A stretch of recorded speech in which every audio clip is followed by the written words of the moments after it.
안녕하세요. 진짜 역사를 만나는 시간 찐 히스토리 TV의 윤섭쌤입니다. 이번 시간에는 신라말 통치질서 동요에 대해서 알아보도록 하겠습니다. 자, 본격적인 내용에 앞서서 신라의 시대 구분부터 먼저 살펴보려고 하는데요. 이유는 신라의 시대 구분을 알면 오늘 배울 내용이 훨씬 더 잘 이해되기 때문입니다. 자, 신라의 시대 구분은요, 삼국 사기와 삼국 유사가 각각 다르게 구분해 놓았는데요. 선생님은 여기에서 삼국 사기의 시대 구분에 대해서 알아보려고 합니다. 자, 삼국 사기에서는요, 상대, 중대, 하대 이 세 개의 시기로 신라의 시대를 구분시켜 놨고요. 상대 같은 경우에는 1대 박혁거세부터 28대 진덕여왕, 즉 성골의 마지막 왕까지, 그리고 중대 29대 무열왕, 최초의 진골 출신 왕부터 시작해서 이 무열왕계가 끝나는 36대 해공왕까지, 그리고 하대는요 37대 선덕왕부터 신라의 마지막 왕인 56대 경수당까지 이렇게 구분해 놨습니다. 그리고 오늘 배울 내용은 36대 해공왕이 사망하게 되고 37대부터 56대까지 20명의 왕이 150여 년간 치열하게 왕위 다툼을 하며 굉장히 통치 질서가 동요되던 시기인 이 하대에 대해서 오늘 배워보도록 하겠습니다. 자, 이렇게 신라의 시대 구분에 대해서 알아보았고요. 이 신라의 시대 구분 중에서도 우리는 해공왕 사후 하대 부분을 살펴본다라는 거 여러분께서 기억해 주시면서 이제 본격적으로 교과서 67페이지 왕위 계승 분쟁과 지배체제의 붕괴에 대해서 알아보도록 하겠습니다. 신라 말에는요, 자연재해, 극심한 가뭄과 홍수 이런 것들이 일어나게 되면서 농민들이 먹고 살기 굉장히 힘들어지게 됩니다. 당연히 농사가 잘 안 되겠죠. 그러다 보니 이 농사꾼들이 내놓은 세금으로 국가의 재정이 돌아가게 돼 있는데 세금이 제대로 안 걷어지고 재정이 악화되게 됩니다. 또한 20명의 왕이 150여 년간 왕위 계승 분쟁을 일으키고 그리고 재정도 악화되자 왕권이 굉장히 흔들리게 되고요. 왕권이 흔들려서 중앙정부가 흔들리자 지방에 대한 통제력도 굉장히 약화되게 됩니다. 그러자 지방에서는 중앙정부의 반기를 직접 들기도 하고요. 또는 왕위 쟁탈전에 개입하는 사례가 일어나기도 합니다. 대표적으로 중앙정부의 반기를 든 난은요, 김원창의 난이 있는데요.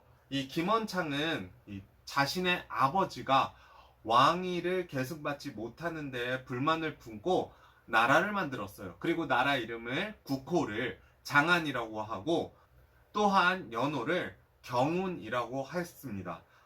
그리고 이 난이 생각보다 무지막지하게 커졌는데요. 지난 시간에 신라의 통치체제, 지방제도 중에서 구주 오서경 혹시 기억나시나요? 네. 이 구주 중에서 5개의 주가 반란에 합세하고요. 김원창의 난에 합세하고 또한 5소경 중에 3소경이 김원창의 난에 힘을 보탭니다. 어마어마하게 큰 반란이었다라는 것 알 수가 있고요. 두 번째로는 왕위 쟁탈전에 지방이 개입한 경우는 대표적으로 장보고의 난이 있습니다. 이 장보고는 원래는 신라의 하층 출신인데 이 사람이 외적에 의해서 당나라에 노예로 팔려갔다가 당나라에서 공을 세워서 장군이 됩니다. 그리고 신라로 돌아와서 청해진을 중심으로 이 일대의 외적들을 다 물리치고 해상 무역권을 장악하게 되는데요. 이 장보고 또한 중앙 정부에서 일어나는 왕위 쟁탈전에 개입했다가 결국 암살당하고 맙니다. 자, 이렇게 지방 통제력이 약화되고 중앙 정부가 흔들림에도 불구하고 중앙 정부는 끊임없이 농민들에게 세금을 요구하게 되고요. 결국 농민 봉기가 일어나게 됩니다. 가장 크게 농민 봉기가 일어났던 때는 진성여왕 때 원종과 애노의 난이 있습니다. 이 원종과 애노의 난은 사벌주를 중심으로 해서 크게 농민들이 반란을 일으켰고요.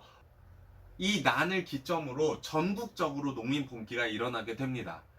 그러자 지방 세력들은 자신의 지역을 지키면서 자신들의 세력을 형성하게 되는데요. 우리는 그들을 뭐라고 부르냐면요. 바로 지방 호족이라고 부릅니다. 이렇게 지방 호족이라는 게 만들어져서 점점 성장하게 되는데요. 지방 호족의 출신을 살펴보면 먼저 중앙 귀족이었다가 권력 다툼으로 인해서 낙향했던 출신들이 있고요. 두 번째로는 원래 지방의 토착 세력인 촌주층들이 있습니다. 그리고 세 번째는 그곳을 지키라고 군대 지휘관으로 파견됐다가 그곳에서 호족이 된 사람들이 있고요. 네 번째로는 해상무역으로 성장한 출신들이 있습니다. 자, 이렇게 지방 호족들이 자신의 지역을 농민 봉기로부터 지키기 위해 스스로 성을 쌓고 성주 또는 장군이라고 부르면서 점점 자신의 세력을 키우기 시작합니다. 이렇게 커진 이 지방 호족에게 힘을 보태는 세력이 있었는데요. 그들이 누구이냐? 바로 육두품입니다. 육두품은 원래 신라의 지배층이었죠. 하지만 골품제에 의해서 자신들의 능력이 아무리 좋아도 더 위로 올라갈 수 없었고 그 중에서도 가장 대표적인 육두품 인물, 이 시기의 인물이 누구냐면 이 진성여왕 때 최치원이 있습니다. 최치원은 당나라 빈공과에 급제한 사람으로서 신라로 돌아와서 진성여왕에게 이러이러한 점은 바꿔야 된다, 개혁안을 내놓게 되는데요. 진성여왕이 이것을 다 들어주지 못하고 개혁은 실패로 돌아가게 됩니다. 이렇게 좌절을 맛본 최치원 그리고 다른 육두품들은 나라가 바뀌지 않으면 더 이상은 신라의 희망이 없다라고 생각하게 되고요. 이들이 누구에게 힘을 합치게 되냐? 앞서 말했듯이 지방 호족에게 힘을 합치게 되면서 점점 골품제가 무너지기 시작합니다. 그리고 이러한 육두품뿐만 아니라 지방 호족을 도와주는 사상적 배경도 있었는데요. 그 사상적 배경이 무엇이냐? 이쪽에 써보겠습니다. 먼저 불교의 한 종파인 선종과 도선대사가 가지고 온 풍수지리가 있습니다. 이 두 가지의 사상은요, 지방 호족을 도와주게 되면서 지방 호족이 자신의 세력을 키우고 백성들을 끌어들이는데 도움을 줍니다. 어떻게 선종과 풍수지리 사상이 지방 호족을 도왔는지 살펴보면요, 선종 같은 경우에는 당시 신라는 이제 불교 국가죠. 그런데 불교 국가라고 해도 교종 중심이었습니다. 교종 중심, 교종은요 귀족들의 것이었고요. 그리고 교리를 강조했습니다. 즉 귀족들이 어려운 교리를 내세워서 자신들의 위엄과 불교의 대중화를 막고 있었는데요. 선종 같은 경우에는 이해하기 쉬운 실천을 강조하게 되면서 사람들에게 굉장히 호응을 받았습니다.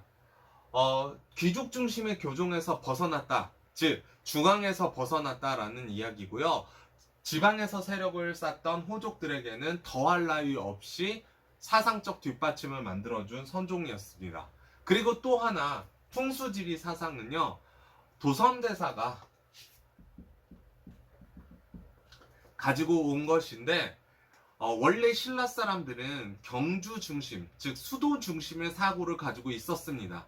그런데 풍수지리에 의하면 이 경주뿐만 아니라 다른 지역도 모두 귀한 지역, 즉 좋은 기운이 나오는 지역이 될 수 있었고요. 호족들은 때 아니게 자신들의 지역도 풍수지리에 의하면 좋은 지역, 길한 지역이자 왕이 나올 수 있는 지역이라고 사상적 뒷받침을 해주었기 때문에 풍수지리 사상 또한 굉장히 반겼습니다. 그래서 이 두 가지 사상은요, 지방 호족들이 더욱더 세력을 성장하게 하는데 큰 도움을 주었습니다. 이렇게 성장한 지방 호족들 중에서 나라를 세우는 데 성공한 사람들이 있었습니다. 먼저 후백제를 알아보도록 하겠습니다. 자, 후백제는 견훤이라는 사람이 건국하게 됐는데요. 견훤은 서남해안 군진 장교 출신입니다. 농민봉기를 진압하다가 무진주와 지금의 광주죠, 완산주, 지금의 전주를 점령하게 되고요. 후백제를 900년에 건국하게 됩니다. 최승우 같은 육두품들을 등용하면서 통치 체제를 정비하였고, 전라, 충청, 경상도 서쪽 이 신라 지역까지 쳐들어가서 영토를 크게 확장하였습니다. 이어서 후고구려에 대해서 알아보도록 하겠습니다. 후고구려는 궁예가 건립하였는데요. 궁예는 북원, 지금의 원주 지역에 있었던 양길의 부하였습니다. 여기에서 자립해서 경기도와 황해도 일대를 장악하고 후고구려를 901년에 건국하였습니다. 그리고 수도를 송악으로 삼았는데요. 여기서 후고구려의 특징 중에 하나는 수도를 옮겼다는 것과 나라 이름을 바꿨다는 것입니다. 처음에 수도로 삼았던 송악에서 철원으로 수도를 옮겼고요. 후고구려란 이름에서 나라 이름을 마진으로, 마진에서 태봉으로 바꿨는데요. 이것과 더불어 광평성을 설치하면서 통치제도를 정비하여 나라의 기틀을 마련하였습니다. 자, 이렇게 후고구려까지 건국되면서 신라는 후고구려, 위쪽 지역에선 후고구려, 그리고 옆에는 후백제, 그리고 신라, 이렇게 3국으로 분열되게 되고요. 후 3국이 성립되게 됩니다. 자, 이렇게 해서 교과서 67페이지부터 69페이지까지의 내용을 살펴보았습니다.